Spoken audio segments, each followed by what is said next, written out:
So, welcome to episode number 5 of the Road to Abundance podcast. My name's Gordon Mullan. I'm Govind. Nice to meet you. And good to see you all here again for another episode. And sorry for the slight gap between this and the last episode. There's been a number of issues going on, but we seem to have got those sorted. A reminder to all of you, and especially to those of you that are new to the channel, please do check out the Anywhere Club and the NGEX site. We have a number of resources on there, and you will find all of that at ngex.space. And you'll also find resources on GitHub at awclub.github.io/catalog. You can sign up on there. You can get notifications of any of the blog posts that go up. And obviously, please do subscribe to our channel here and put your bell notifications on so you get notified of the next episodes. Let's get the show on the road, and let's have a look at our big fish, as always, to start with. And I think probably the first thing to start with is the hiring battle. So we've got a big battle going on between OpenAI and Meta, haven't we? Yeah, and I think, this is just, I would say, the sequel of what strategy Mark Zuckerberg adopted previously of, we would be discussing the open sourcing route that Meta had taken to reply to all this closed source advantage OpenAI and others were having. And that was quite successful with the Llama models being, equally matched, nicely matched against all the best performing models and having a lot of interest and engagement from the open source community. This is exactly what Mark Zuckerberg has done again, where they have almost gone for a very old school strategy of poaching, just from the best people from different companies, organizations. So 11 of them already from OpenAI, and obviously they publish the work. All the work is published, so they can literally read the list off the back of the papers they want to hire from. Yeah, it's the danger of having a social media profile. Somebody can nick your employees. But apparently the rumor is that he's dangling $100 million signing bonus. I mean, that's a lot of money to be throwing around. You hear about golden handcuffs. That's not sure whether that's I think golden this handcuffs is are generally to stop you leaving, aren't they? I'm not sure what that counts as. Golden welcome, I suppose. Golden welcome, yeah, I think so. It's a golden welcome. Yeah, but I think that's the strategy again. What his view is that he wants the best people to work on super intelligence. And the idea he has is that, money is no matter, because the amount of value and acceleration AI will bring will earn this money back him in a day, potentially, when things take off in terms of the real battle. So I think that he's just going for all, and to ensure that he has got the right people on his side to kind of go into this battle. Yeah, absolutely. And we've just got some breaking news as well. Apparently, Apple's top AI executive is also leaving for Meta's new superintelligence group. That's according to Bloomberg, it really is kind of a bit crazy now. As we said, there's 11 from OpenAI already, but that means it's about 15 people have now left Google, OpenAI, and now Apple in the past month for Meta. Yeah, I mean, if you see, the only other promising group that's coming together is Ilya's group of Safe Superintelligence, and as you can see, he moves there as well. Ilya has taken over the CEO himself as the CEO role himself. Yeah, so you can see movements happening in all directions. And what does Mr. Altman say? He says he'll take another look, and another comment was that OpenAI anyways has a higher purpose of doing something better, and it's not just money, which is right. It almost brings a laugh, obviously, when you hear that statement. Yeah, definitely. So we'll definitely want to follow. I'm sure there'll be lots of chopping and changing between different organizations, but Mark Zuckerberg definitely seems to be throwing the money about more than anybody else at the moment. But moving on to another battle, because the talent battles aren't just between OpenAI and Meta. AnySphere, the maker of Cursor, has reportedly lured away 2 key leaders of Anthropic's rival product, Claude Code. Yeah, so there you go. So it's like Anthropic, as we discussed before in our previous episodes, has almost put not all the eggs in the basket, but a major weight behind models that can do coding more efficiently and nicely. And Cloud Code is a result of such efforts. And if you look at Boris Cherny, who was one of the guys who got poached, he headed the Cloud Code development, and this guy is going to become the chief architect and head of engineering at Cursor, and the other person is Kat Fu, who will take over the role of head of product. And just a fun fact that that basically Cloud Code was just a side project that Boris wanted to work on as a curiosity. Oh, right. I didn't know that. Wow. Okay. So kind of the foundational, you said, one of the big parts of what Claude is doing, the guy that came up with it is now off somewhere else. There you okay. go. Yeah. I mean, the twist on this, of course, all of this, of course, is that Cursor itself runs on Anthropic's models, and it's actually one of its largest customers. And Anthropic's annualized revenues hit something around 4 billion. I think it's about 4x since the start of the year. And Cursor's also growing like crazy. So, maybe it's synergy. Maybe it's not quite as much of a loss because, all right, they might lose the people, but they still get the traffic. Yeah, and you remember, that's the thing. That's another battle that we have already covered. This is interesting, right? Generally, the topics are pretty much the same theme. So a theme is coding-based models. The second theme is importance of having a user base, a trusted user base, and a growing user base to spread out the words and spread out the value of the models and improve the models effectively. So maybe this synergy thing is basically Anthropic saying, that's fine, Cursor. You're great at garnering usage and users engaging with you quite nicely, and you have better UX potentially, and you have more better positioning than us to do just coding stuff as an IDE. It might be actually a partnership to say, that's fine. It was a side project anyways. We will continue with our potentially other goals like super intelligence and other stuff. And you guys focus on bringing us the users, but you have to be exclusively using our models for coding. So I think that might be some of a give and take type of deal. Yeah, definitely. And, let's carry on talking about development environments. And because Apple is quietly wiring ChatGPT and other models into upcoming Xcode releases. So apparently you can pass through keys to any provider and generate code right inside the IDE.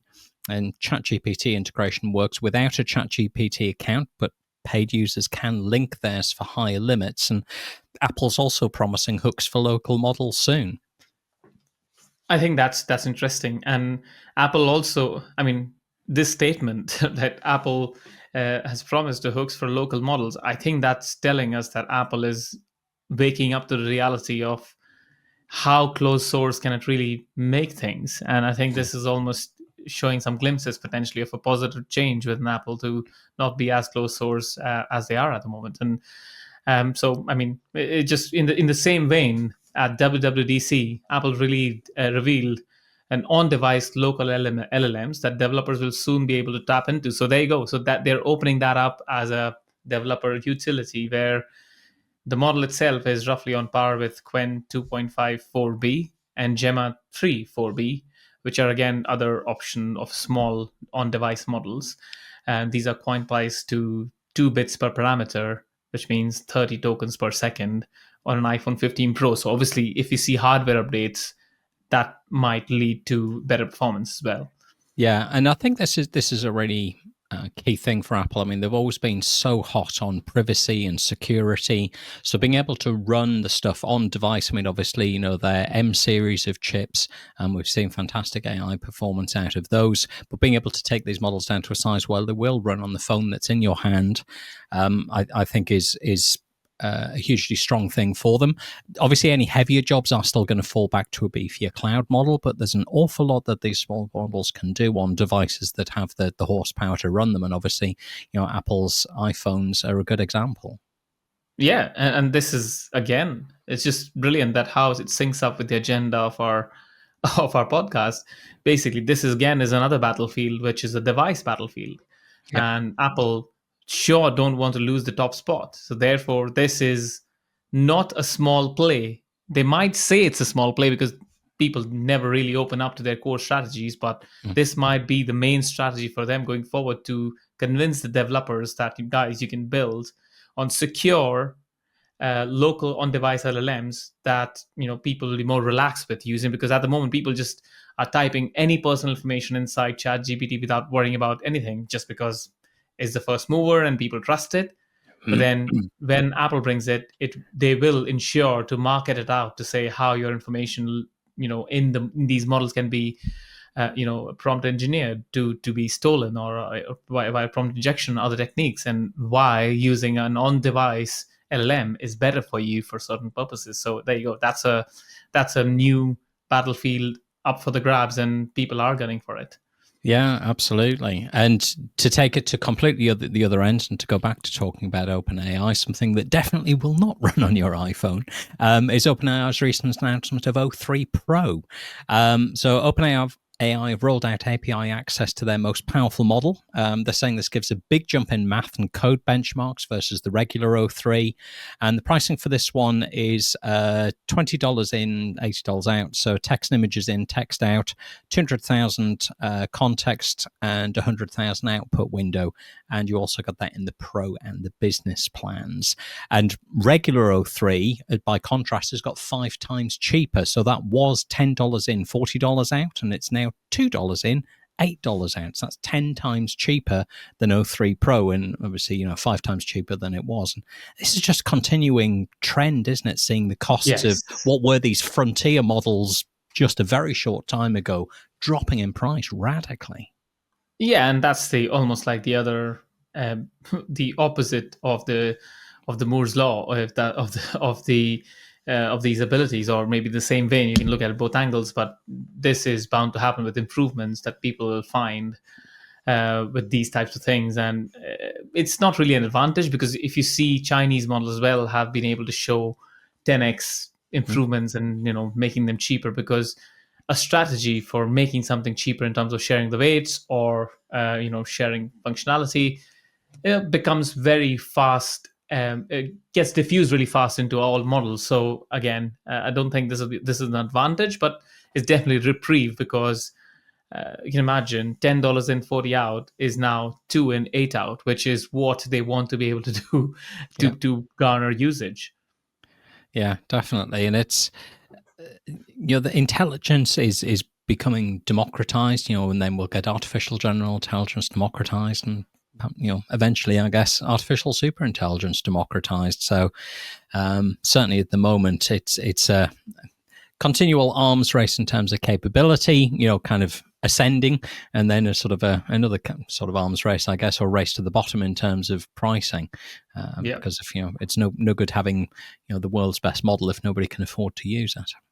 True, absolutely correct. Yeah.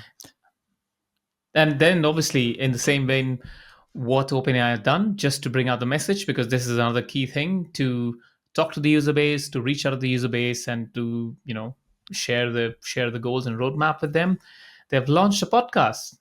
I hope they don't compete with us. I'm just joking. I think their audience is a bit bigger than ours at the moment. Yeah, I would say we're working on it. I like to be humble. We are. But anyways, I mean, the jokes apart, basically they're trying to talk to the themes pretty similar to what we've been talking about. They have not used the word vibe coding, but they're going for a more wild ambition known as prompt a company. So basically, we're trying to say that as enabling people, or motivating people to experiment, to be able to get things done via prompts. And so that's one of the topics they want to talk about. And the other one is autonomous machines, which is, I think, your interest area, Gordon. Yeah, it is. Yeah. So at the moment, they're talking about, at least in that podcast anyway, they're talking about autonomous machines, but not humanoids, because Sam Altman's near term, he's betting more on the non-humanoid autonomous machines. I don't think it's going to be long before we start seeing the humanoids starting to scale. Probably within the next year or so, we'll start to see more of this scaling, and certainly within the next 5.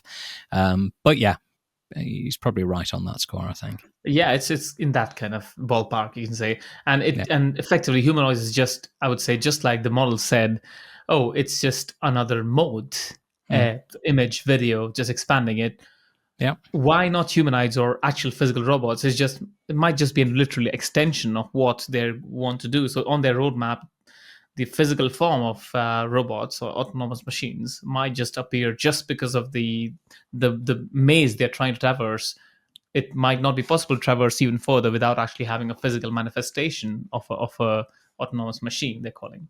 Yeah, definitely. Actually, you've prompted me to. There was an article from a blog post, I guess, from Rethink X that I was reading, where obviously we've already spoken about having teleoperation for humanoid robots, and that unlocks quite a lot of things. So you could have somebody sitting in China teleoperating a robot, in a completely different country, the other side of the world, but also.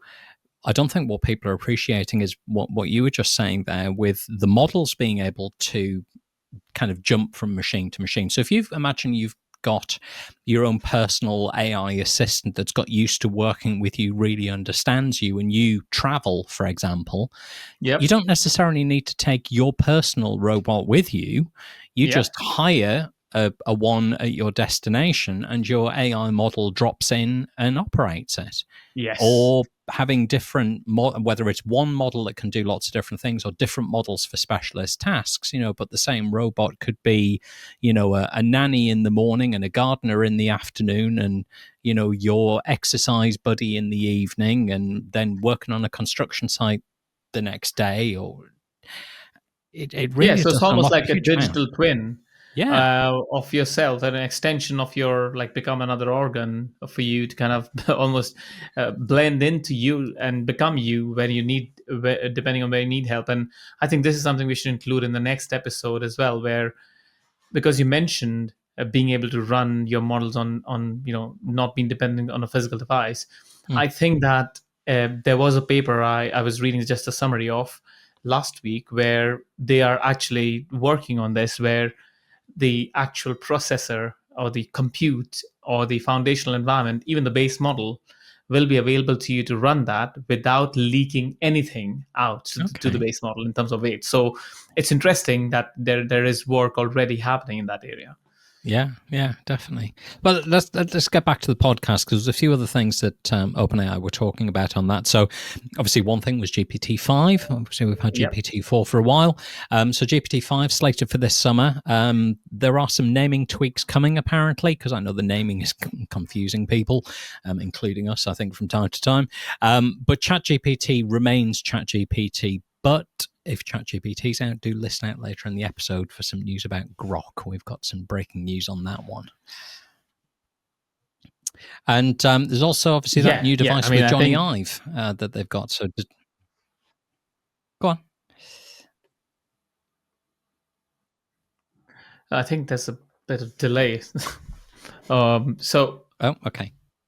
Okay, so the new device from Jony Ive, so yes, so they are designing computers as if AI exists, which is, again, I think, an interesting thought experiment, because the idea is that what a computer looks like. It has a keyboard, it has a screen, it has some bits to connect to devices.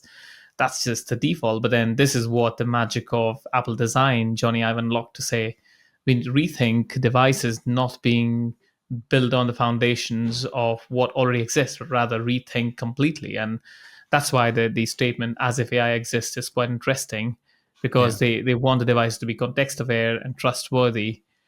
And there is no prototype at the moment, but as with these things, needs to evolve, and it'll take its own time. Yeah, absolutely. I did say one side note to this. Apparently, OpenAI had to take down the online content related to that deal after a trademark complaint, because his hardware startup was called IO, so IO, and they were forced to act after receiving a legal complaint from IYO, a startup that makes AI-backed earbuds. So apparently an OpenAI spokesperson said, this page is temporarily down due to a court order following a trademark complaint from IO about our use of the name IO. We don't agree with the complaint and are reviewing our options. Oh, that's not confusing at all. So we'll see what happens with that one in terms of the naming. But they're definitely still working together and definitely still looking to bring out. No one wants to leave a single penny on the table, basically, right? No. This is what's happening. Right? They just kind of OpenAI, give me some money for not using this name, whatever. I don't care. So you can see all kinds of battles propping up, and then obviously the big cat was mentioned as well. The large offers that Mark Zuckerberg is doling out to people, and Naturally, Sam calls it a bad signal, Of course he does. and the idea is that in the vein of saying that those who bite aren't the ones, and the existing metafolk will quit over unfairness. It's just a big speculation for some reason Sam makes, unless he knows some inside information that we are not aware of. Yeah, I did see an X post earlier on going, oh, yeah, this is, it was actually in a follow up to that one about Apple's AI guy getting poached. Was like, well, yeah, that's nice, but it's a bit of a mess inside Meta at the minute. So we don't know. We're not on the inside. We'll see how it shakes out. But they were also talking about Google's search decline and having a bit of a gripe about monetization because Apple was noted as the rare consumer giant that's not ad driven. So the App Store ads are minor. They're having a bit of a whinge about that. Yeah, I mean, I think that's quite natural, and Apple has, always been different in these perspectives. They have full control on the platform, not allowing a lot of ads because sometimes the ads make the experience a bit worse. So it'll be interesting. The other thing that they talk about was operator and deep research. Yeah. I think the idea was this again goes back to the fact of agents and agentic AI, where they want the agents to have long-term goals. And again, that's the core research focus because presumably ASI, AGI will be like that. It'll be agents with long-term goals. So basically, the operator recently switched to O3, which already feels much closer to AI. That's what the statement coming out from OpenAI is. So it's interesting. Let's see how that pans out. And definitely a space to watch out for. Yeah, definitely. Of course, they mentioned Stargate. So that's the $500 billion project for the next order of magnitude model and cheaper inference. And apparently Musk allegedly tried to block that one. So trying to get in their way as usual. And I think the final point was around memory. So obviously, it's an agent isn't much use if it can't remember what it did. So ChatGPT and even just ChatGPT becomes much more useful with long-term context. So some good points in that podcast, and definitely a one to watch for the next episode. So let's move on to Google. What have they been up to? Yeah, so Google has focused on Gemini 2.5 flashlight preview. And basically, it's, as you can see, it just gives away in the name itself light. So it is saying that it's as powerful as Gemini 2.0 Flash. It has a 1 million context window, a 64K output. It is multimodal. It's PDF native. And the knowledge cutoff is Jan 2025. So that tells you that it's more focused on, the reasoning bit. And it's now live in Google AI Studio, Gemini API, and Vertex API. So it's available to play with now. Yeah. Any of you can go and have a look at that one. And also Gemini 2.5 Flash and Pro, I gather, are now GA globally, so generally available. Yeah, that's the next one. And then obviously they've also added scheduled tasks on the AI Pro and Ultra subscriptions, which means that it allows for daily calendar briefs or weekly blog idea dumps or identical. Basically, it's identical to the Chat GPT's. I thought that sounded familiar. Yeah, it's pretty similar. Yeah. And they've also got audio overviews now in search in their labs as well. So that's auto-generated audio summaries with source links, so users can kind of thumbs up and thumbs down that one. But the big one, I think, for me, for Google, is that DeepMind have recently released AlphaGenome. Now, this absolutely blew my mind, this one, because it's an AI model that reads 1 million bases of DNA and predicts how any mutation changes molecular function, not just in single genes, but across the entire regulatory genome. And I came across this in a post on X from a guy called Vittorio, and we'll put the link into the show notes. I'm going to quote him for this, so if he sees this, you're welcome for the exposure. He said DNA is code and you are software. And he explains it this way. He said that the human genome is 3 billion letters, but less than 2% of that codes for protein. So we've talked about AlphaFold and how important being able to predict protein folding is. Less than 2% of the DNA is for that. The other 98% is the regulatory machinery. So stuff like expression timing and chromatin architecture and RNA splicing and 3D folding, all sorts of stuff that until now we've been functionally blind to how it works. But AlphaGenome changes that. You input DNA, it outputs the functional state. So the benchmarks are unmatched. They reckon it beats the specialist models in 22 out of 24 track tasks. It outperforms others in 24 out of 26 variant predictions. It predicts faster with half the compute of Informer. And unlike any other model, it does everything in one pass. Yeah, but if you look at the dangerous bit in what you just said, is that, and maybe it's just me reading it, the AlphaGenome changes it, and allowing us to be able to get the functional state from it. But what it doesn't do for you is answer the exam question, which was, we did not know how this does things. We still might not know, but AlphaGenome, just because it's trained on everything, will be able to produce output. So I really hope that the middle bit also gets done, which is explaining how it's actually doing it, instead of just relying on the training and just being a superior model in terms of being able to train all possible data and all possible variations. That's true, but I mean, even with what it is, you can. I mean, to give some of the use cases, you can identify the root causes of rare disease. You can simulate mutations before you test. Yeah. This is where you sort of get into the danger zone, maybe a little bit. Designing synthetic DNA with tissue-specific control. You can prioritize therapeutic targets from what's called GWAS, so it's genome-wide association study. So it's a research method that's used to identify genetic variations associated with specific traits or diseases. It can predict off-target effects at the regulatory layer. Basically, what they're saying is the new back-end for genomics. So there are limits, so there's still some stuff it can't do. But this is just version 1, and it was trained in just 4 hours on half the compute of Informer. So the first AlphaFold solved protein structure. Now AlphaGenome makes gene regulation computable. So this is a massive accelerator to sort of bioscience.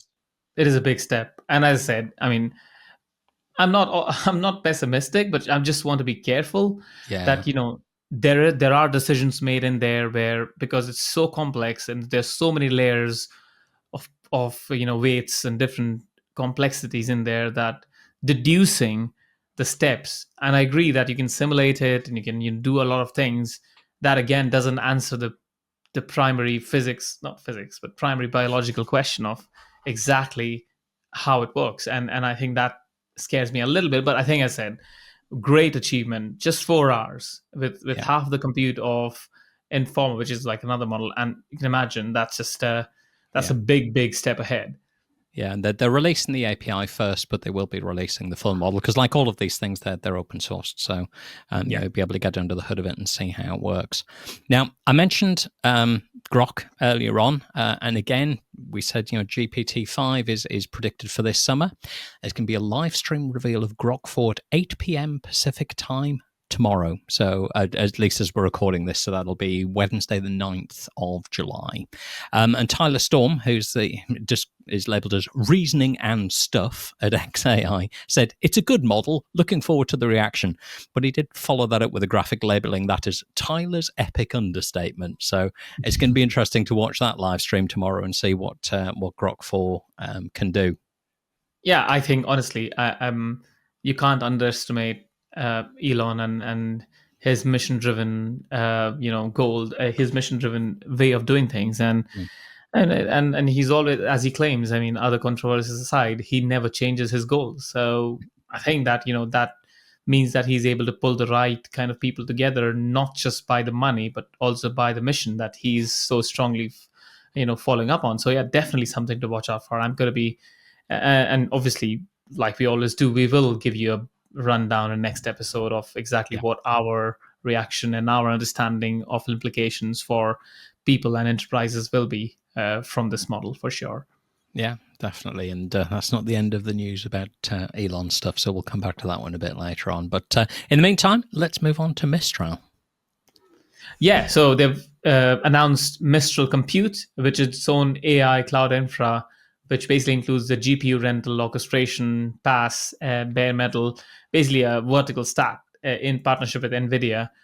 It's EU law and eco compliant. It seems like they're looking to compete with AWS, Google, and other players like Grok. Grok is one of the organizations backed by Shamat Palihapitiya, who is like the host of one of the well-known hosts of the All In podcast, and Yeah. He's one of the biggest backers in the compute arena. So Mistral is Yeah. basically entering the compute game, which is quite interesting given their positioning. But because they have a lot of support with some of the governments supporting Mistral, like the French government is, adopting Mistral as their main model. So it's quite interesting how that pans out. Yeah, it did tickle me a little bit. We were talking about IO. This is Grok and Grok. So when Yeah. we say about they're competing with Grok, it's Grok with a Q, not Grok with a K. Yeah.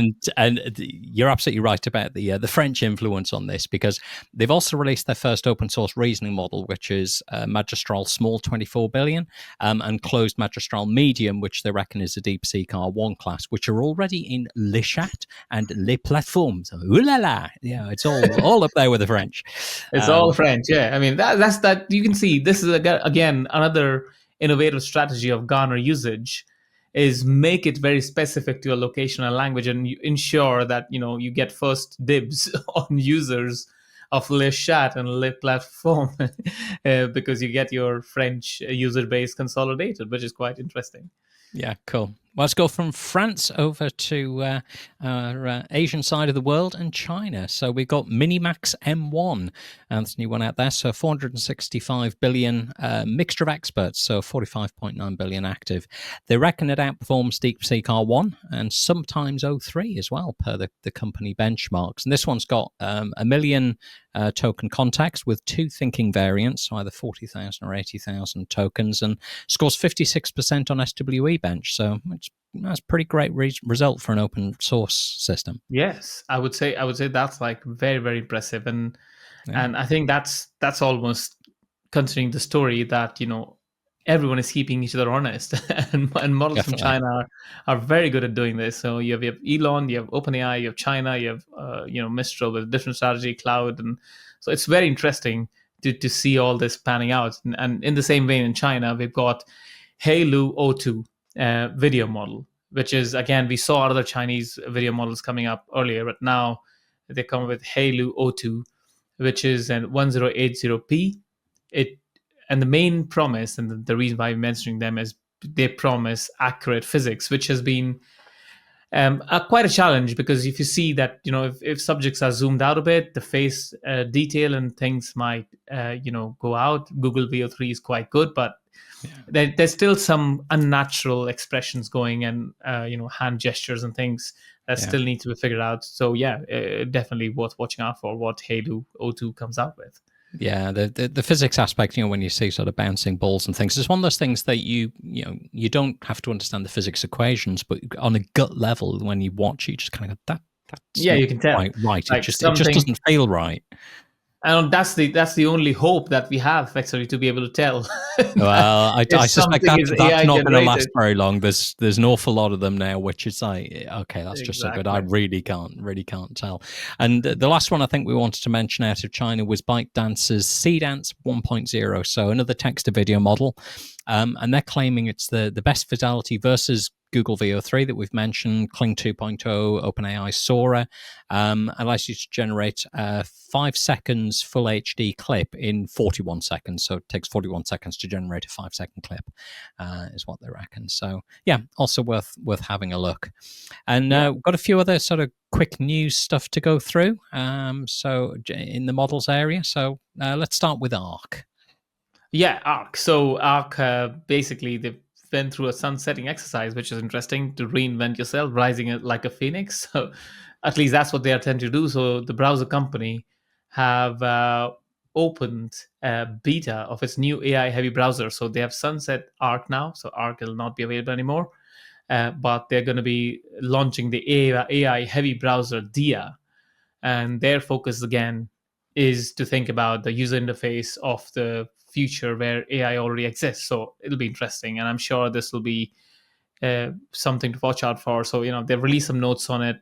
We'll put the links in the notes for you guys to peruse. But I'm really hoping to see some really nice tool integrations and some really nice syncing between models. So let's see how that works here. Next is Perplexity. They've announced search for SEC filings a few weeks back, and the rumor mill says that Apple might buy them for $14 billion. So another acquisition target. Yeah, there you go. So that's another acquisition target on Perplexity, and Samsung and Meta are also sniffing. So it's like Perplexity has been quite interesting, and they have been quite unique. And honestly, I've been saying this repeatedly in terms of pure search and being able to find the right information really quickly. Hmm. Perplexity has been the best for me Yeah, no, when it's I been a big search for favorite of things. yours for a long time. Yeah. When I'm looking for a specific thing, Perplexity is able to bring me the best quality results. So definitely a 14 billion tag is, it seems like what Apple has put out in the market as an anchor for others to latch on. Yeah, definitely. And ElevenLabs, obviously, one of the best known text to voice agents and voice cloning.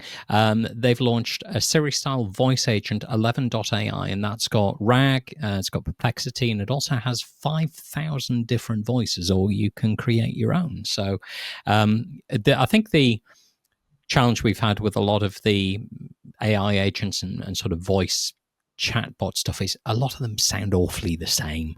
Yeah, You hear the same voice over and over again, or a very limited range. So it's good to see getting a much broader range of voices, so that, I mean, we talk about tone of voice, when we're talking about marketing materials for a company, but when you're talking about a voice agent like this, it is literally tone of voice as yeah. to how they talk. So yeah, it's good to be able to craft that and apply the sort of parameters and tuning that you want, so you get a voice that really does reflect your brand. So definitely worth checking out if any of you are using the voice agent stuff.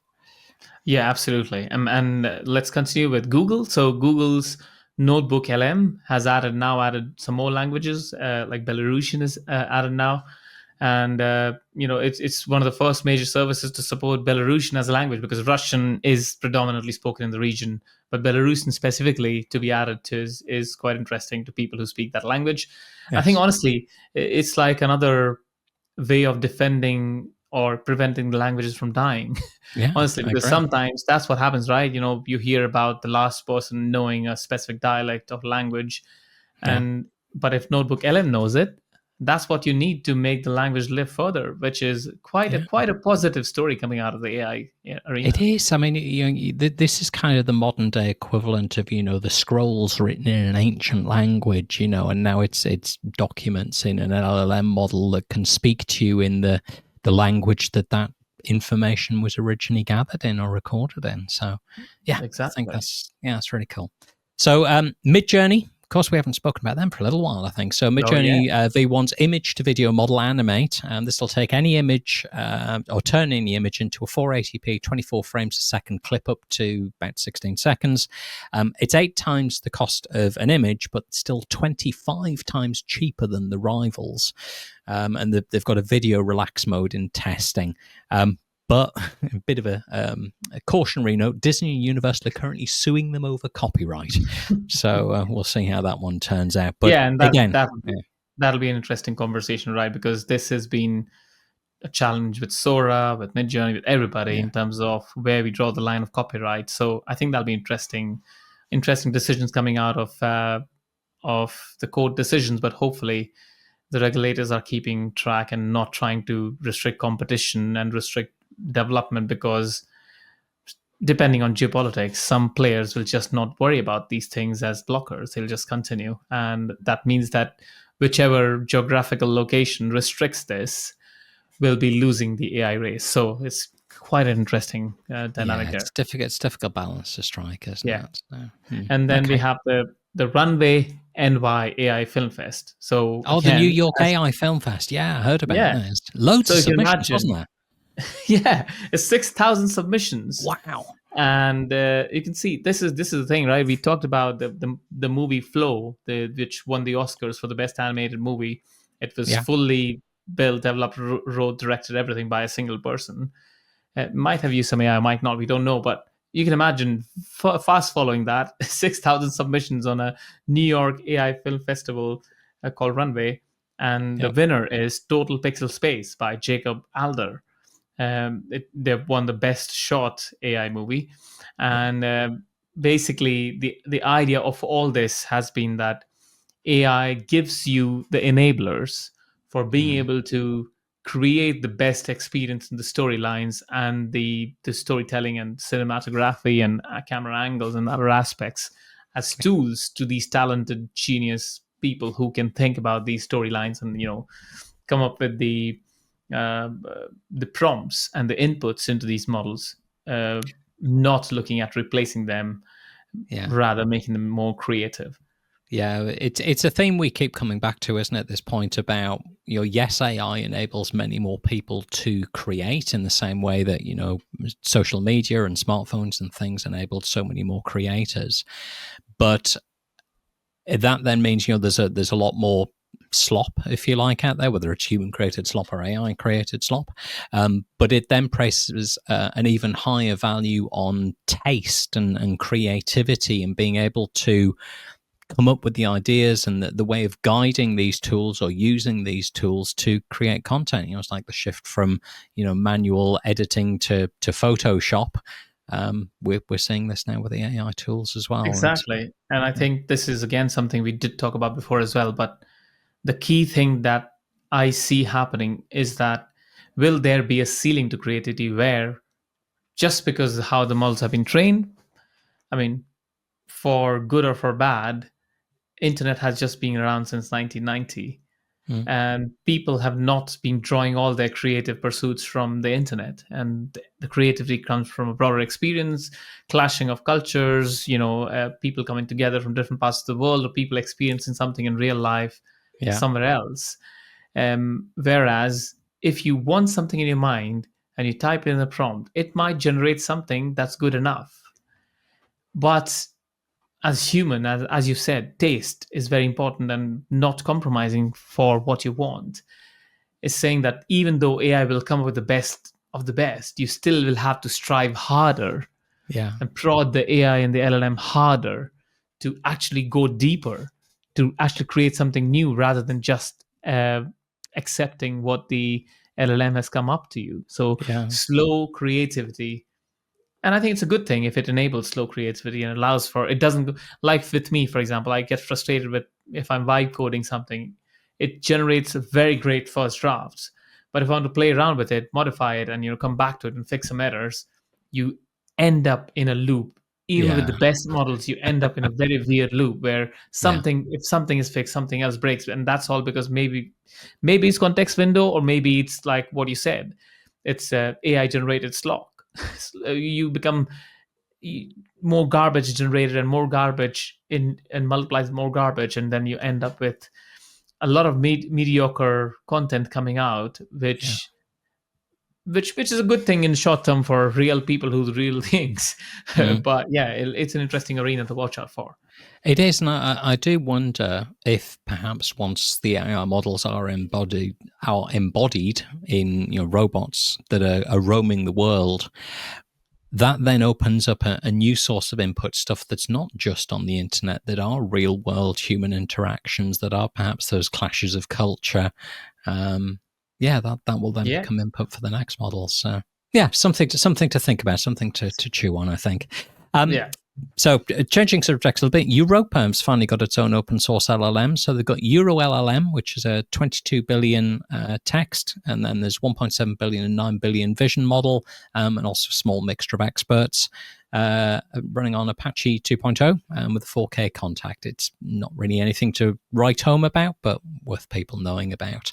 And the one that I just saw literally in the last few hours while we're getting ready for this episode, Intelligent Internet. So this is Emad Mostak, so Stability AI, for those of you that know them. They've announced their AI agent built full stack websites for you. So Next.js with a ShadCN front end, Fast API back end, and a NeonDB database. Importantly, it runs local, so you can download it. You can run it local, but you can also run it in Docker or E2B and auto-deploy to Vercel. Reviewer agent tests and fixes on the fly, open source, one prompt, ship. And they've got some examples. We'll put a link into the show notes for the X post, but it's mad. One post, create a website, or one prompt, create a website. Yeah, I mean, wow. That's what I'm thinking about. And I think they should tell the story a bit further on, like just taking further to say, one prompt ship, great. But what about, changes, modifications? If you can pull together a CI/CD pipeline, which seems like that's what they're describing, right? We can run local, Docker, E2B, auto deploy it to Vercel, reviewer agent. So if you can actually do all this stuff, then it's not just one prompt ship. It's one prompt ship and run. Maybe I can Yeah. get paid by Yeah. the marketing team by correcting the message. Hey, get in touch with Emad, see what he says. He's English, so yeah, who knows. But anyway, anybody that are interested, go and check it out on GitHub. We'll put the links into the show notes on there as well. So getting off that, let's do a little bit on my favorite American mispronunciation, Law and Order. My father used to absolutely go nuts about that. He said there's no N in the middle of Laura. Who's Laura? So Law and Order. The US Director of National Intelligence was bragging about feeding ChatGPT 80,000 pages of JFK assassination secrets. Yes, and we do worry about the security of that. Apparently, he did later clarify it was inside the Intel perimeter. Yeah, right, maybe. Interesting. Judging by some of the accidentally adding journalists to attack plan WhatsApp groups, I don't have an awful lot of faith in their ability to distinguish. Well, you imagine, just think about it. First of all, they are disclosing that US national intelligence is using ChatGPT as a model. Yeah, that's like a very big slip up if they're doing that. It's not even thinking in terms of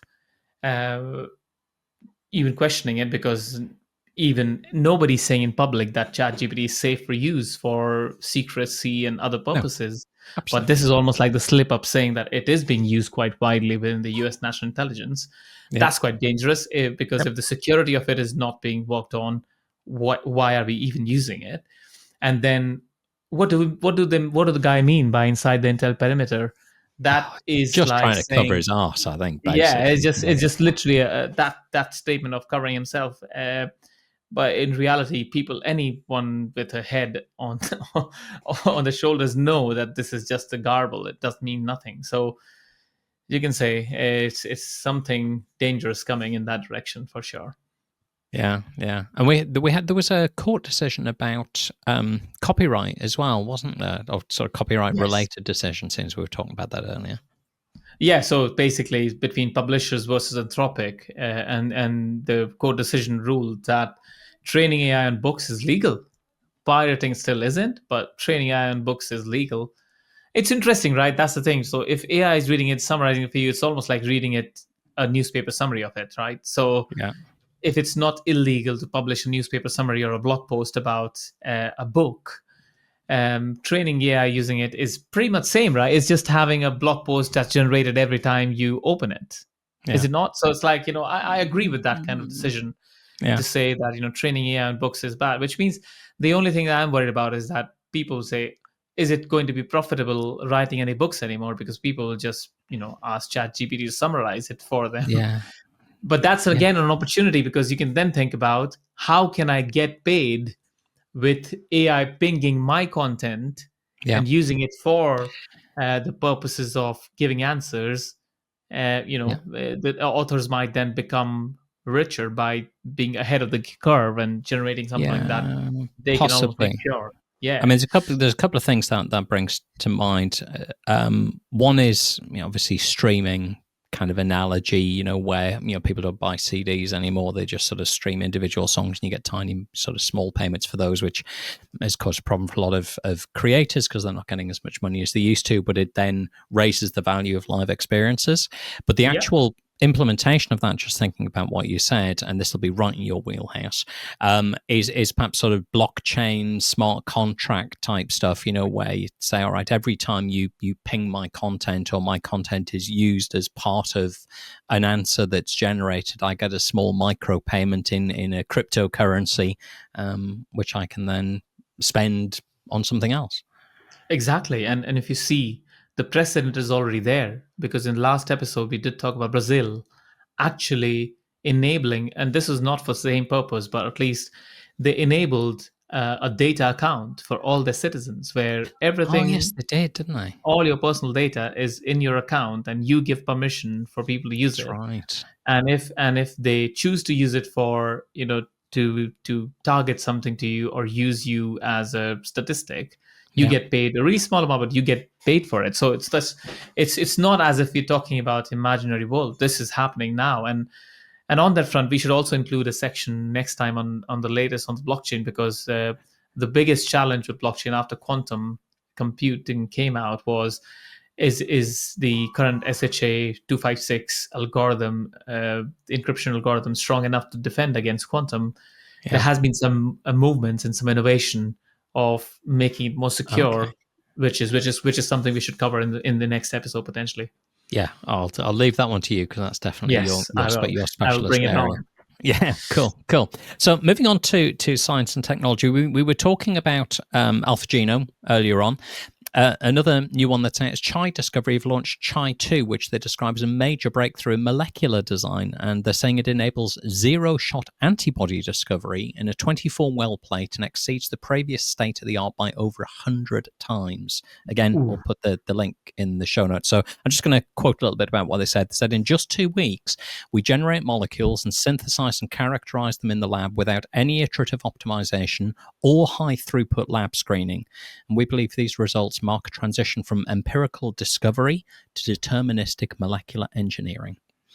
This is absolutely mind-blowing. This is going to change so many things about medicine, and as we know, there is a bit of an incentive problem in medicine already around, because it costs so much to do the research, do the testing, and go through the FDA approvals and other health organization approvals, that there is a bit of incentive, not incentive, like kind of forced incentive for these organizations to defend the effectiveness of the medicine against the disease. And then, regardless of what the progression is, they want to at least get the break even from all the money they've spent on developing medicine. But if you think about innovations like these that can actually bring down the cost of building and generating the medications down, and that then removes that incentive that these large pharma companies have to overcharge or force the medicine even beyond when they are effective. I think that's going to solve a lot of problems for us going forward. So really, really great breakthrough to look forward to. Thank you. Yeah. Coffee Coffee has arrived. Oh, brilliant! Lovely. That's we all need it at 5:30 in the evening. Oh, big charged up. Yeah, brilliant.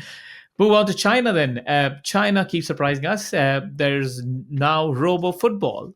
You can imagine we were talking about it. We were just talking about it in the last episode, and we have Robo football now. Brilliant. Yeah, and apparently we've also had Robo-kickboxing contests as well. And I think we did mention this last time, but it definitely looks like Real Steel, which was a film from 2011 I absolutely loved. If you haven't seen Real Steel, then I would highly recommend go and watch it. Very entertaining. But that's no longer science fiction. So we've got that as well. And on the subject of robots, and I have to talk about this. At long last, Tesla's Robotaxis went live in Austin, Texas on the 22nd of June. Currently $4.20 ride. They have got a safety, it's not a safety driver, it's actually a safety monitor. So there's nobody in the driver's seat, so there's nobody there to physically grab the wheel. They do have safety monitors that can push a button on the screen if something gets a little bit out of hand.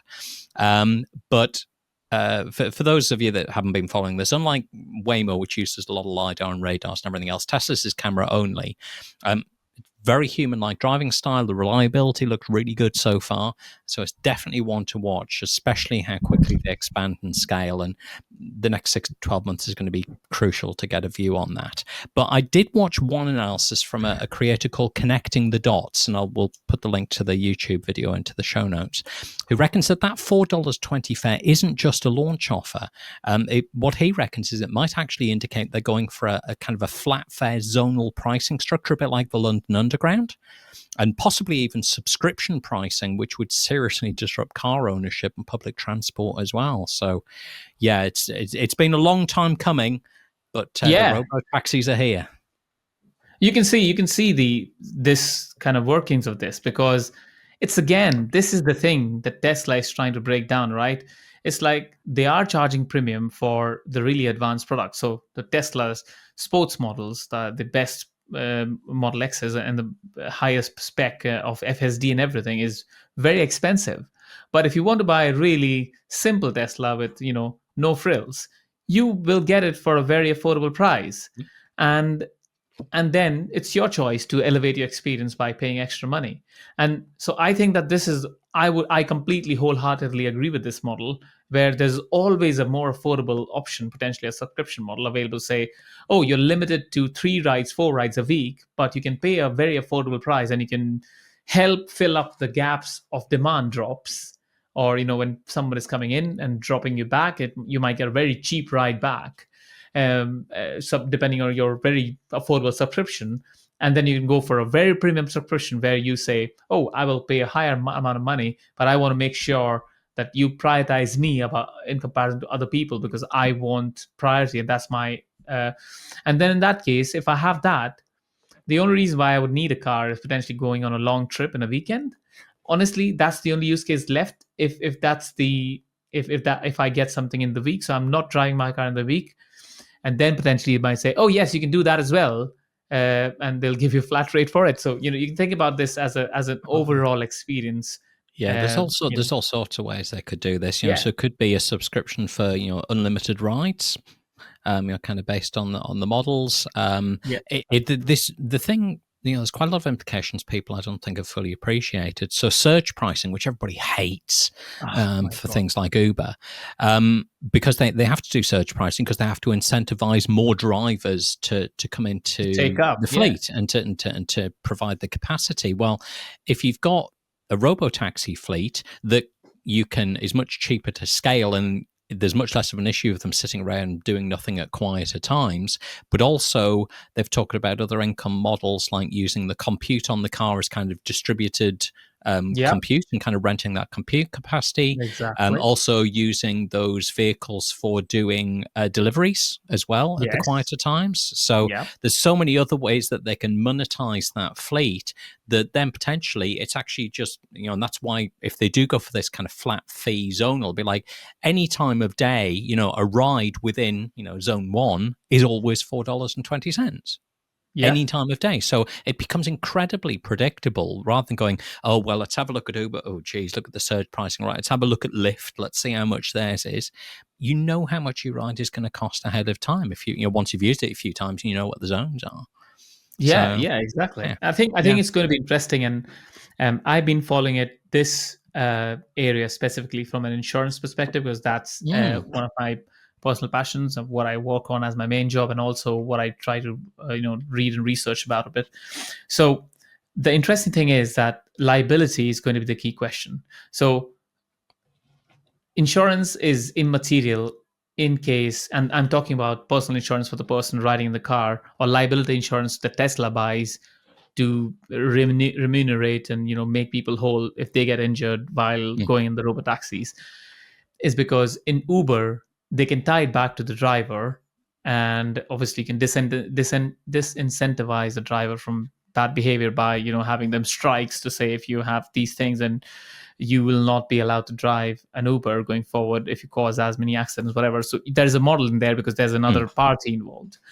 With Tesla, and it would have been a different scenario if all the cars on the street are self-driven, because in that case you can program these things, and which means that brings down the accident ratio to a very, very small number. And that means that even if it's insurance, Tesla can just accept liability straightforward, because they've reduced the incidence of accidents by 99%. And car companies might potentially pool. That happens quite common in the US, for example, for flood insurance. There's a pool of money put together by the government, and that any floods happen in certain states till a certain amount of damage, insurance company don't need to be triggering claims, because the government can pay money from that pool. Similarly, there can be a pool agreed between all these self-driven companies where they just pay the compensation from the pool of money. But we are in the world where there's still people driving on the streets, and then there's these auto-driven taxis in there. So for insurance, the interesting scenario would be, what happens when a self-driven Tesla hits a normal driver, again determining who's at fault. Maybe it's possible because of the video. I don't really see how that's any different to what we have now, because you're allocating liability between two drivers. All right, one happens to be an AI model and one happens to be a human, but the liability is down to what actually happened. And you're right, obviously, robotaxis, with 360-degree cameras, dash cam running constantly, kind of that dash cam footage essentially running constantly, and it gets triggered automatically in the case of an incident. It's very easy to prove what happened because you've got at least one party's sort of objective view, as much as provided you trust the footage, of course, but basically objective view of what happened. And we've already got the legislation, the Automated Vehicles Act in the UK, which comes into effect in 2027. And they've been working with the Association of British Insurers on this. And essentially it's whoever is in charge of the vehicle, whether it's, and if it's an AI model, then that's fine, then that's where the liability goes to. So determination of who's liable is as it is now, and then it goes back to the liability. But this is, I think, why Tesla have been pushing with their own insurance, not just to be, an insurance provider, but actually an underwriter as well. Yes. Yeah, exactly. And I think if you think about it, right, with Tesla is great because it's vertically integrated. They have their own insurance, they have their own cars, they have their own models. Everything is vertically integrated. But I mean, it's very obvious to imagine like a very famous OEM like a BMW or a Ford or someone else might actually decide to swap over the models because they might not want to become the model company.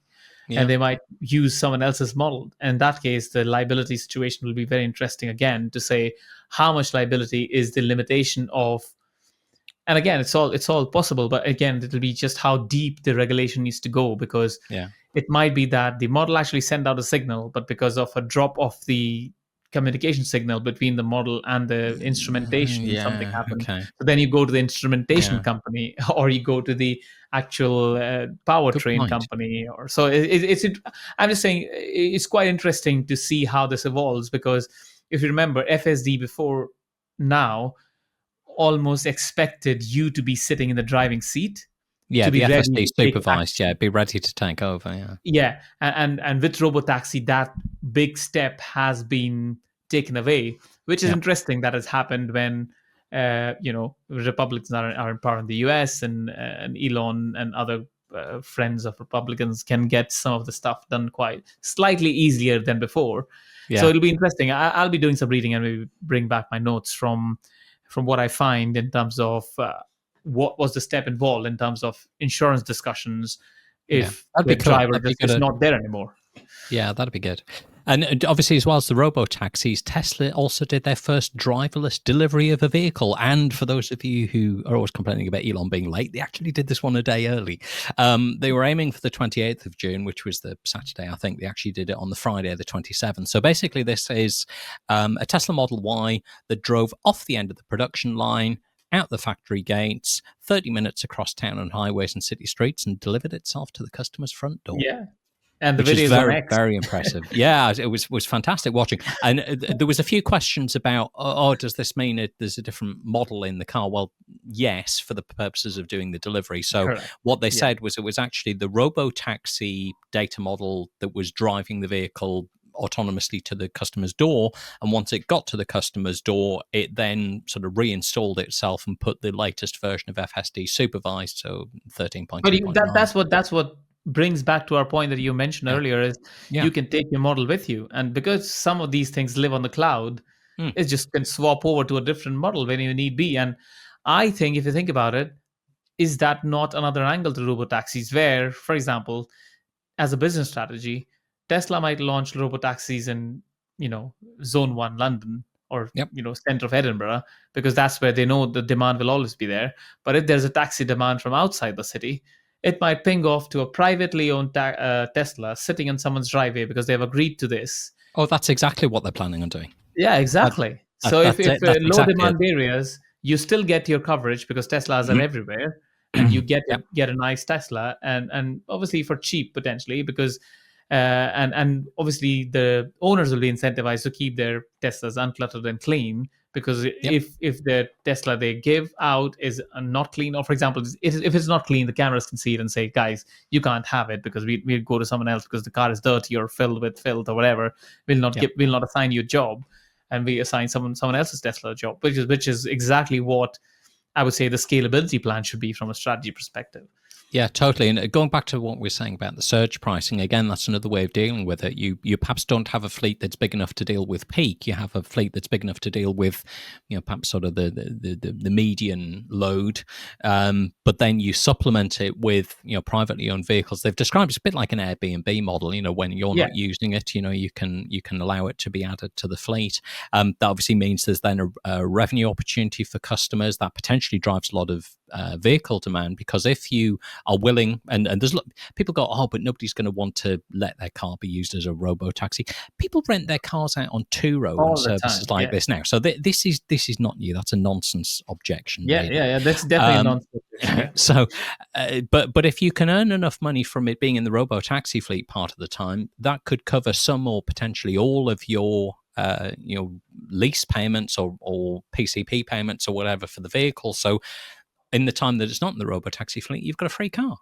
exactly. Yeah, that's Wow. brilliant, and that's brilliant on all accounts, right? Yeah, yeah. So anyway, let's get off the subject, because I'm sure you and I could talk about this all day. Yeah, Of course, all of these developments are going to need electricity and lots of it. So another one that was fantastic to see was a record low for grid-scale battery energy storage systems in a recent Chinese procurement round. For the 4-hour systems, they've got the price down to $51 a kilowatt hour, and that's beats the previous lowest price from last year of $66 a kilowatt hour by 30%. And remember wow. that's all in. So that's not like battery cells. That's the cells, the enclosures, the battery management system, the containers, the installation, the whole lot, everything. Everything. Wow. $51 a kilowatt hour for 4-hour systems. That's Mad. crazy. Actually, honestly, what I was doing was, and I have a garage behind my garden, and I was thinking, can I just put some solar panels on it? And I was just looking at the prices, the quotes, and they were quite expensive. But then I went to a line, and there was a Chinese manufacturer selling DIY panels Yep. for almost 10% of the cost. Yep. That had everything singing, dancing. Just plug into your wall socket and just sends electricity back into your supply. And you Yep. can imagine, I literally, when you mentioned the drop in the price, it literally tells me that this is going to go down even more, because just Oh from yeah. what the example that I said, I literally can put it on my roof or put it in my garden, whatever I want it to be, and just plug and play. So I'm sure this 51 per kilowatt hour is definitely going to come down even more, which is going to be impressive. And that's Yeah. like, you can get the glimpses of what future is going to look like, which is beautiful. Yeah, you've got solar panels just getting insanely cheap. You've now got the storage that you need to kind of store the excess that you're generating and use it later. Solar, wind, and batteries, as Rethink X said, a good number of years ago now, that will Yeah. become the dominant energy generation. And actually, talking about that, there was I've been following up quite a bit more on geothermal as well, seeing as we're talking about the road to abundance and all of the things that creates. Because a lot of people go, oh, solar and wind, and the sun doesn't always shine, the wind doesn't always blow, and batteries can only cover so much. Yeah, fair comment. It's getting longer all the time, but geothermal is your 24/7 round the clock dispatchable clean energy generation. And the one I was reading about or listening about was using the techniques from the oil and gas companies, and it was actually a company that used to do drilling for oil and gas and have got into renewables rather than sort of the other way around, and basically doing the fracturing of the rock. So similar kind of idea to fracking, but without all of the chemicals and everything else. So you just use water and crushed rock to open up the fractures to get the water through the hot rock. So it works in lots and lots of places around the world rather than just the likes of Iceland. But the interesting aspect I found about this one was also using it as a kind of battery, but like a mechanical battery. So when the Okay. electricity is, there's an excess of electricity, pumping the water and the fluid in and sort of basically kind of stretching the rocks like you would inflate your lungs. All And that right. Okay. it can hold that for, sort of Hold more. Yeah. 24 hours, whatever. And then when you need the power back, you obviously just kind of open the valve, the rocks naturally want to close, and it Yeah. then squeezes the water back out as well. Obviously, it's Wow, that's hot, interesting. it's under It's pressure almost as well. seems like Flintstones. Honestly, I mean, if you Right. think about how Flintstones world was powered, you can think about maybe something like this would be real and possible, and in that Yeah. imaginary world. But it's real now. It's happening. Brilliant. Yeah, so solar, wind, chemical batteries, hydro, obviously, geothermal, that kind of sort of physical battery aspect as well. Yeah, America is going in very much the wrong direction in Yeah. imposing taxes and stuff on this and trying to slow the renewable stuff down. The likes of obviously China, but lots of other places around the world going. Yeah, they're open to you doing that. And if you see India, for example, they are just they know they are a large country and they know they have a lot of energy demand. They are going all in all sources, and they're just encouraging experimentation with subsidies, and also that's definitely a world to look forward towards. Yeah, definitely. Well, we're getting towards the end of our time, so last few little bits. Ethics and treats, I think we call this section. So Silicon Valley tech geniuses have joined the US Army's Reserve Unit 201 to inject AI into operations. So, unsurprisingly, executives from Palantir, from Meta, from OpenAI, and apparently they can do 120 hours a year remote duty, but they don't have to do boot camp. So, trying to add AI into the US Army.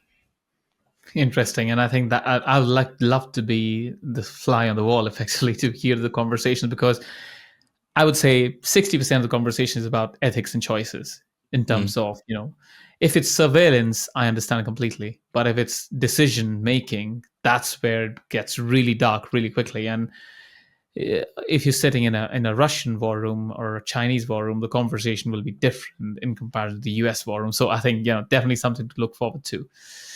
It's Black Mirror again. OpenAI partners with Mattel, obviously the creators of Barbie, Hot Wheels, and Uno. They want to build AI-powered toys. The first product is due by the year end, but obviously the strapline is safety first, which from a toy company, well, you would hope so. Putting it in the hands of kids, yeah, exactly, yeah. So yeah, interesting. I wonder how long it'll be before we see the first videos of Barbie swearing. Oh my god! Yeah, I'm sure it's coming. Somebody's going to try and break the model, aren't they? Try and break the safety constraints and get it to do something it's not meant to, or do rude things with Ken. So yeah, and the final one I think we'll wrap up with is Baidu, and this is a little bit more mundane, I guess, but I think is definitely an indication of the direction all of this stuff is going. We've seen a lot of the sort of live streaming of commerce in China. It's a big thing. We don't really see it so much here in the UK, but Baidu streamed a 6-hour shopping live sale with AI avatars of entrepreneurs, and I'm going to try and get the names right: Luo Yongzhao and A Zhuzhao Mu. The thing is, they generated $7.6 million worth of sales whilst the real duo slept. So it was pre-recorded, but the voice and mannerisms were cloned. So definitely earn money while you sleep. Wow, send your AI avatars out to work for you. The only problem is I'm not convinced if my AI avatar will be able to sell anything. Well, thankfully, neither your job nor mine is to try and sell anything, except perhaps sell you guys on subscribing to the next episode. Yeah. Please do, yeah. But yeah, so we'll do that. Well, I think that probably wraps us up for today. So a reminder, obviously, to all of you, please do subscribe to the channel. Please do like the episode if you haven't. Put your bell notifications on. Don't forget the njax.space. Go and have a look at that. And the Anywhere Club, all of the resources that we've got there on you. But as always, Govind, thank you very much for your company and your inputs and insights, and we look forward to your specialist insurance and blockchain insights on future episodes. But for now, from Govind and me, that's it. We'll see you next time. Thanks, Gordon. Thanks, everyone. Bye-bye. Take care. Bye-bye.